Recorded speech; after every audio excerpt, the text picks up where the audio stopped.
Hello बच्चों, let's read this question. The question says RQ is less than 1 for. अब हम यहाँ पे बात कर रहे हैं हमारे RQ की, जो कि रेस्पिरेटरी क्वोशिएंट है, वो लेस देन 1 है। किसके लिए? स्टार्च के लिए, ऑर्गेनिक एसिड के लिए, प्रोटीन्स के लिए या कार्बोहाइड्रेट के लिए। तो हम किसकी बात कर रहे हैं यहाँ पे कि जो आपका लेस देन जो 1 है, वो वैल्यू RQ वैल्यू जो लेस देन 1 है, वो किसके लिए है इनमें से। तो बात करेंगे अपनी की कॉन्सेप्ट की कॉन्सेप्ट की ये कॉन्सेप्ट इसमें आ गया रेस्पिरेटरी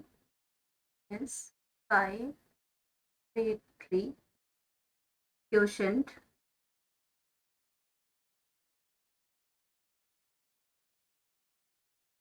रेस्पिरेटरी क्वोशिएंट क्यू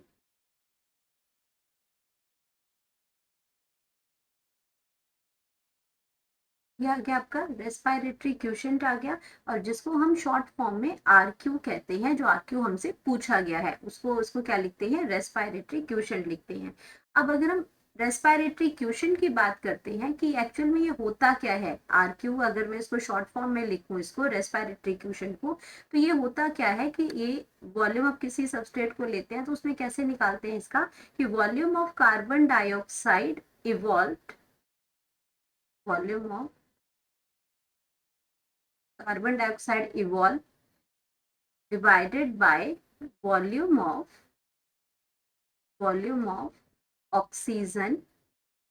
आपको इसमें क्या हुआ? कंज्यूम्ड हुआ। मतलब बोलने का क्या है कि जब हम किसी सबस्ट्रेट को, हम उस फूड सबस्ट्रेट को हम क्या करते हैं, उसको लेते हैं, उसकी ऑक्सीडेशन होती है फूड की, तो वो फूड आपका क्या करते हैं, जब उसको उसकी ऑक्सीडेशन हुई, ब्रेक डाउन हुई उस फूड की, तो आपका क्या हो गया, रेस्पिरेटरी जो सबस्ट्रेट है हमारा, उसका जो ब्रेक डाउन होते हैं तो कितना वॉल्यूम ऑफ जो कार्बन डाइऑक्साइड है वो इवॉल्व होगी, और कितना वॉल्यूम ऑफ ऑक्सीजन हमने उसमें कंज्यूम्ड किया, तो उसको हम क्या कहते हैं? RQ वैल्यू कहते हैं। तो अब अगर हम बात करते हैं कार्बोहाइड्रेट्स की, कार्बोहाइड्रेट की अगर मैं बात करती हूँ, कार्बोहाइड्रेट्स, तो कार्बोहाइड्रेट्स के अंदर हमारा क्या होता है, वो जो फूड जो है हमारा, कार्बोहाइड्रेट को एज अ रेस्पिरेटरी सबस्ट्रेट जो हम यूज करते हैं, वो आपका कंप्लीटली ऑक्सीडाइज हो जाता है, कंप्लीटली ऑक्सीडाइज हो जाता है, कंप्लीटली उसकी ब्रेकडाउन हो जाती है। तो वो उसका वैल्यू क्या आ जाती है आपकी, जो कंप्लीटली ऑक्सीडाइज हो गया, तो उसकी वैल्यू RQ वैल्यू जो हमारे पास, वो क्या आ जाती है? 1 आ जाती है। लेकिन बाकियों की अगर मैं बात करती हूँ यहाँ पे, तो बाकी आपका क्या होगा, वैल्यू जो होगी इसके अंदर, वैल्यू कितनी आ जाएगी इसकी। प्रोटीन की अगर मैं बात करती हूँ, तो प्रोटीन के अंदर क्या होगा इसमें, प्रोटीन का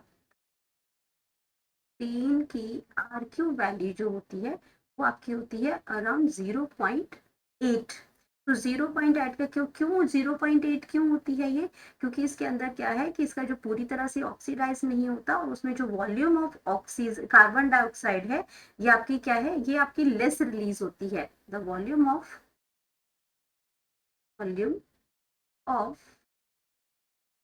कार्बन डाइऑक्साइड रिलीज्ड,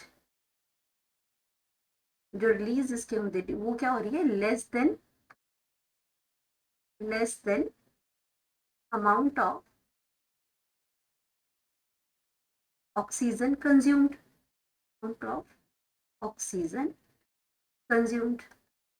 उसकी वजह से इसकी वैल्यू कंप्लीट नहीं है, तो उसकी वैल्यू जो होती है वो लेस देन 1 हो जाती है। 0.8 का मतलब लेस देन 1 हो जाएगी कंज्यूम, तो ये वैल्यू होगी लेस देन 1 होगी। एंड अगर हम बात करते हैं इसमें अपने इसकी फैट्स की बात करते हैं, तो फैट्स की वैल्यू भी क्या हो जाती है, अगर फैट्स की वैल्यू भी बात करते हो, तो फैट्स की वैल्यू भी आपकी लेस देन 1 होती है। इसका भी जो RQ है फैट्स का भी, वो भी क्या होगा, लेस देन 1 होगा।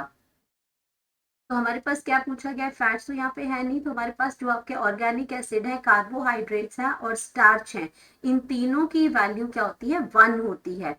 अगर हम बात करते हैं इसमें कि आपका स्टार्च अगर हो गया, स्टार्च की अगर मैं बात करती हूँ यहाँ पे, तो स्टार्च आपका क्या आ गया, स्टार्च स्टार्च यानी कि मैंने किसकी बात की, कार्बोहाइड्रेट की बात की। यहाँ पे हम लोग चाहे स्टार्च की बात करते हैं, चाहे कार्बोहाइड्रेट की बात करते हैं, चाहे हम बात करते हैं ऑर्गेनिक एसिड की बात करते हैं, ऑर्गेनिक एसिड की बात करते हैं, इनकी सबकी आरक्यू वैल्यू जो है वो 1 के बराबर है। तो बच्चा हमसे पूछा गया है कि आरक्यू की वैल्यू जो है वो लेस देन 1 चाहिए, तो लेस देन इसमें 1 की जो वैल्यू है वो सिर्फ हमें प्रोटीन दे रहा है 0.8। तो बाकी हमारे ऑप्शन जो है वो आपके क्या हो जाएंगे, वो सब में वैल्यू 1 है, तो सारे ऑप्शन जो है वो रॉन्ग हो जाएंगे और हमारे पास करेक्ट ऑप्शन जो आ जाएगी लेस देन 1 की आरक्यू वैल्यू लेस देन 1 वो आ जाएगा protein, that is option C. Hope you understood it well, best of luck.